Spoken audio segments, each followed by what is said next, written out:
evening and welcome to Biz RoundUp.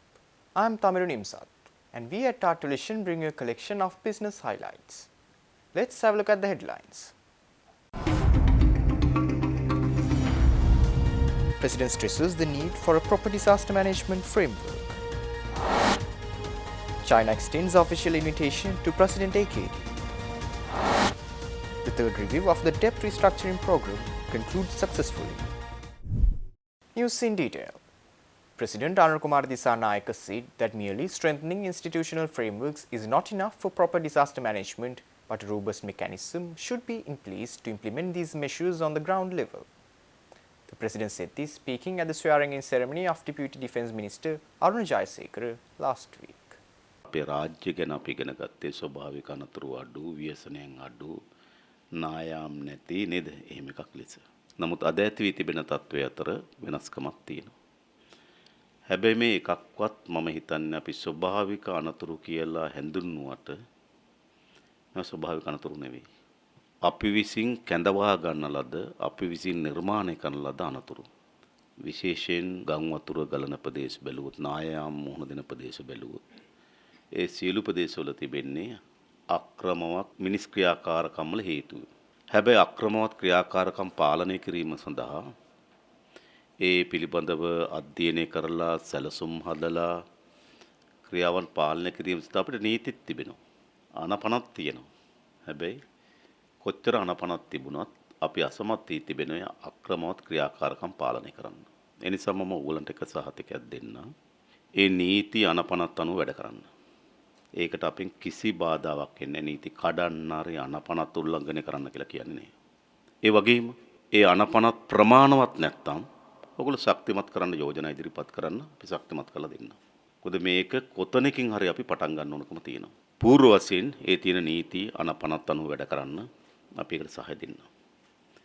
ඒ වැඩ කරනකොට ඒ සීමාවන් ඇතුලේ වැඩ කරනකොට කවර හෝ හානියකට කවර හෝ පීඩාවකට රාජ්‍ය නිලධාරියෙක්පත් වෙනවා නම් අපි රාජ්‍ය නිලධාරිය වෙනුවෙන් පෙනී හිටිනවා. China has officially extended an invitation to President Anil Kumar Dissanayake for an official state visit, according to Cabinet spokesman Minister Nalinda Jayatissa. Cabinet spokesman and Minister Nalinda Jayatissa said this, speaking at the post-cabinet meeting media briefing on Tuesday.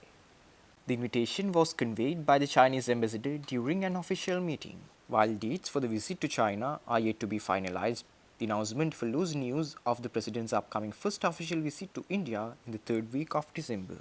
Minister Jayatissa confirmed that the President plans to visit China shortly after concluding his engagements in India, marking another significant step in Sri Lanka's diplomatic outreach under the new administration. The two visits are expected to strengthen Sri Lanka's bilateral ties with both neighbouring India and long-time ally China, focusing on economic collaboration, investment and regional development initiatives.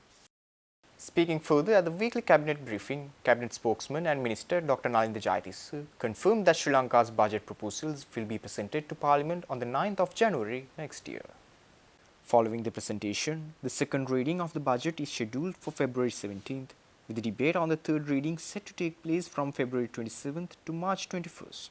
In the meantime, the Cabinet has approved a vote on account to cover government expenditure for the first 4 months of 2025. This will be debated in Parliament on December 5th and 6th.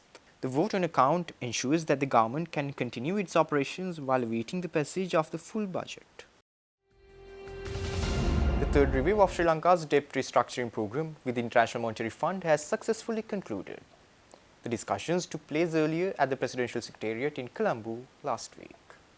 The review meeting was led by Senior Mission Chief Peter Brewer heading the IMF delegation, while the Sri Lankan government team was led by Deputy Minister of Economic Development Professor Anil Jayantha Fernando. The talks focused on assessing Sri Lanka's progress under the ongoing IMF program, particularly in relation to its debt restructuring efforts. Officials described the decisions as productive, paving the way for further collaboration to ensure Sri Lanka's economic recovery and stability. This marks a significant milestone in Sri Lanka's journey towards financial stability, with the successful completion of the third review underscoring the new government's commitment to meeting economic reform targets. Stay tuned. We will return after this short commercial break.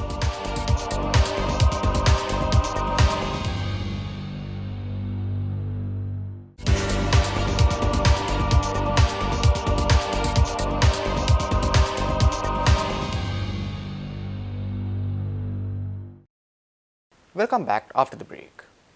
Sri Lanka's tourism industry is showing strong momentum, recording nearly 121,000 tourist arrivals in the first 20 days of November 2024. This marks a 17% year-on-year increase, setting the stage for the country to potentially achieve its 2 million annual arrivals target by the year's end. With over 1.74 million visitors already in the year to date, the country is experiencing an average of 6,048 daily arrivals this month, a sharp rise for October's daily average of 5,170. However, to reach the monthly target of 198,069 arrivals, Sri Lanka must attract an average of 7,711 daily arrivals for the remainder of the month. Leading the surge in November are tourists from India with 26,717 visitors, followed by Russia, Germany, the UK and Australia. Year-to-date figures show India as the top source market, contributing 349,690 visitors. Charter flights such as Red Wings, Entea and Edelweiss have significantly enhanced connectivity, particularly from Eastern Europe. President Anurukumar Dissanayake assumed duties as the Minister of Defence at the Defence Headquarters in Akurigode recently.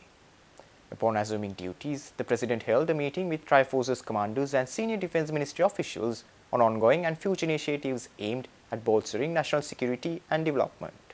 President Dissanayake emphasized the importance of public officials uniting with a common purpose to transform Sri Lanka into a better nation. He reiterated his government's dedication to good governance and underscored the critical role of public officials in driving the country's development agenda. Highlighting the power of the people, the President reflected on the recent election mandate, noting that 80% public support demonstrated a clear call for change and alignment with the people's expectations. The President also stressed the need to rebuild public trust in public service, which he described as the engine behind the economic and social advancement of every developed nation. The 24th edition of the Sri Lanka Economic Summit, organized by the Ceylon Chamber of Commerce, is set to take place on 28th and 29th of January in Colombo. This year's theme is Shaping Sri Lanka's Future, Transformational Growth Rooted in Sound Economic Policies. The main focus is on export-led investments, regional market access and key domestic reforms to unlock potential in critical sectors like tourism, agriculture and value-added manufacturing. The summit will feature a distinguished lineup of national and international speakers, including industry leaders and policymakers, engaging in discussions on how Sri Lanka can position itself for sustainable and inclusive growth amidst ongoing political and economic shifts. Renowned for its progressive dialogue since its inception in 2000, the SLES provides an excellent platform for ideas and collaboration among industry, academia, and policymakers. Registrations are now open, and with seats filling quickly, participants are encouraged to join at the Chamber of Commerce website. Stay tuned. We will return after this short commercial break.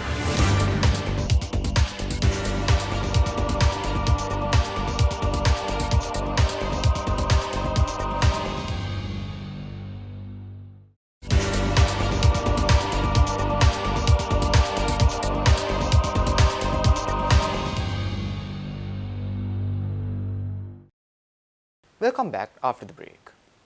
The Vice Minister of the International Department of the CPC Central Committee, Sun Hayan, paid a courtesy call on President Anurukumar Dissanayake at the Presidential Secretariat recently.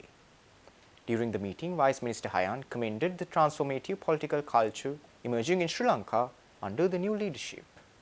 The Chinese delegation emphasized their readiness to collaborate with Sri Lanka on developmental initiatives, including investments, technological exchanges, digitalization, and rural economic upliftment. They also pledged support for human resource development, particularly through training programs for educational sector officials. President Dissanayake expressed his gratitude for China's steadfast support and affirmed Sri Lanka's commitment to fostering strong bilateral relations. The delegation was accompanied by IDCPC Deputy Director General Lin Tao, Ambassador Wee Sheng Hong, and other senior officials. Joining the discussion on behalf of Sri Lanka were Foreign Minister Vijitha Herath and Secretary to the President Dr. Nandika Sanath Kumaranaike. The Asian Development Bank has approved a $200 million loan to upgrade the country's power sector. The ADB's country director for Sri Lanka, Takafumi Kadanu, emphasized that modernizing infrastructure and driving power sector reforms are crucial for developing competitive renewable energy and reducing generation costs.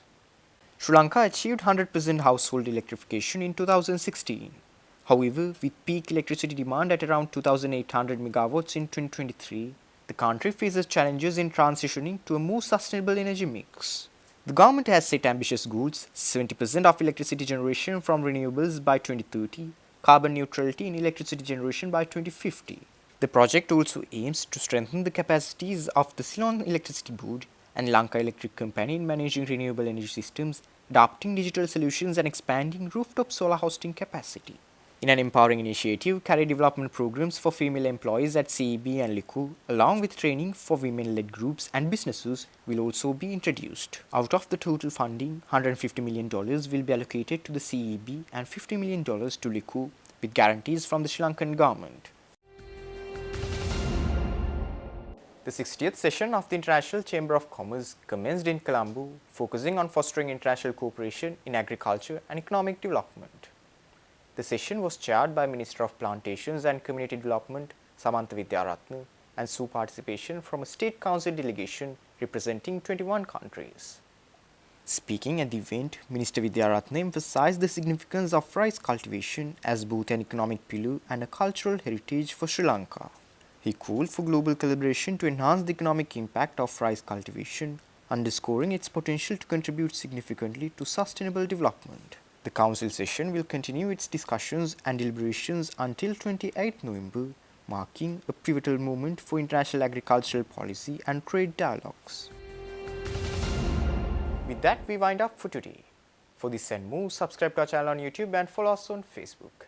See you tomorrow with State of Business at 7:45 p.m. Take care and good night.